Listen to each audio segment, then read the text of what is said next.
everyone. As you'll see from the background behind me, chapel assembly isn't coming from the chapel again. This time I've taken advantage of the opportunity to go for a walk 1 mile from our houses, to stroll the 1/4 of a mile to stand outside one of my neighbours' houses. It's a little bit more prestigious than my own. Normally, about 11 o'clock on a Sunday morning, you'll see these gates open and the Queen will emerge in her car to drive to the Royal Chapel for Sunday services. I don't think she'll be doing it this morning, or any other morning for a little while, I think, as most nonagenarians are staying in the safety of their home as usual. We're now into our 2nd week of Borlase at home, and the feedback on the first week's been overwhelmingly positive from students and parents and teachers. Joe Wicks and Mr Duggan's PE programme have been keeping us all fit, and I've been really impressed with your contributions through interactive lessons and to hear about the way that you're engaging learning in a different way.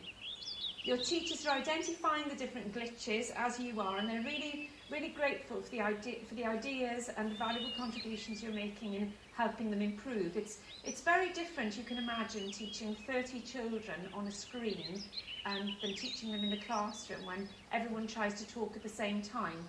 Although they tell me that they're finding the mute button very useful, and some of them would like to have the mute button used in normal classrooms when we're back in school. Every day last week, teachers were meeting up after school to help each other sort out ideas and work out ways of trying to learn in a way which is not totally on the screen. One of the things that's come through from your feedback and from teachers is the concern they have about the amount of time that you're spending on screen doing your work. So next week we're giving you a day away from screen to be able to work in a different way, while your teachers also liaise on how to bring forward a more manageable system for after Easter. But thank you all for keeping so positive and so supportive of your teachers. This week's award, I think, for the Borlase spirit should go to Mr Miles' Year 11 music class. Year 11 music turned up in their school uniforms and all stood up to attention when Mr Miles entered the screen, so that's fantastic. This system of learning may well go on for some time, so it's a chance for us all to seize an opportunity to be better independent learners for the future, and I'm sure it'll make us more effective going forward. And it's a brilliant opportunity for year 11 and 13 to think, to read ahead to their A-levels and possibly university study, and once their course is finished, that's exactly what teachers will be guiding them to do. It's very easy though, isn't it, when we're all at home, to lose track of the days and weeks and events that normally shape our year. This Friday we would have been breaking up for the Easter holidays, and this of course will still be the case. Lessons will still stop for 2 weeks and you'll be free from the school routine to plan how you use your own time.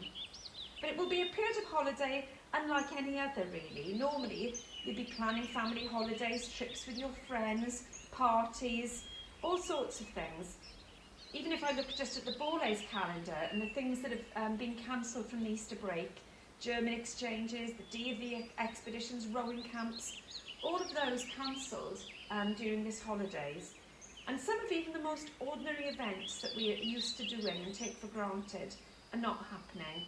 Being able to stroll into Marlow to go shopping, going to Costa for coffee, playing football or hockey, going for a row on the river, they're all off the agenda for this holiday.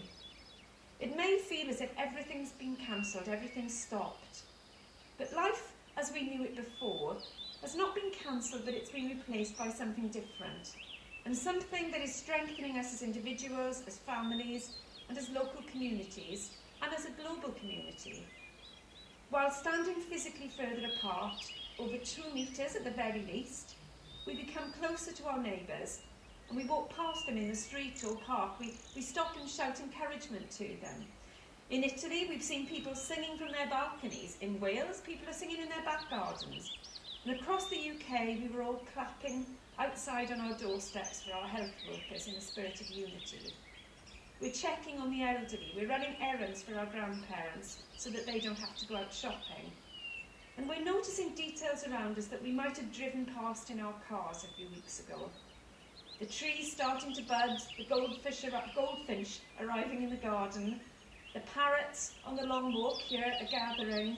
There's a distinct lack of planes in the sky, which is a relief here for Windsor. And there's a clearer sky at night where we can see the stars because of the lack of pollution.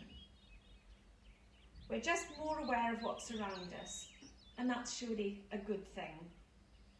The clock sprang forward this weekend, and we are all seeing nature spring to life, although I have to say I felt a smattering of snow on me here this morning.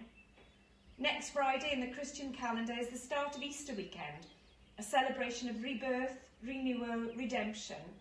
Good Friday marks the anniversary of the crucifixion of Jesus in around 33 AD, and the 3-day weekend is, for Christians, a celebration of his rising from the dead and ascending into heaven.